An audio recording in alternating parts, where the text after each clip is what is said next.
సప్తమి అష్టమి నవమి ఇంట్లో పూజ చేసాం కదా, ఇంకా దసరా నెక్స్ట్ డే వచ్చేసి దేవిని అనిపిస్తాము. సో చూసేయండి.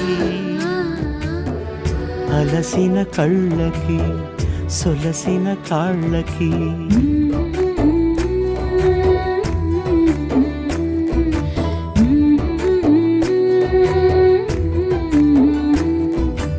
ఏమేమి పువ్వొప్పునే గౌరమ్మ, ఏమేమి కాయొప్పునే గౌరమ్మ, గుమ్మాడి పువ్వొప్పునే గౌరమ్మ, గుమ్మాడి కాయొప్పునే గౌరమ్మ, ఏమేమి పువ్వొప్పునే గౌరమ్మ, ఏమేమి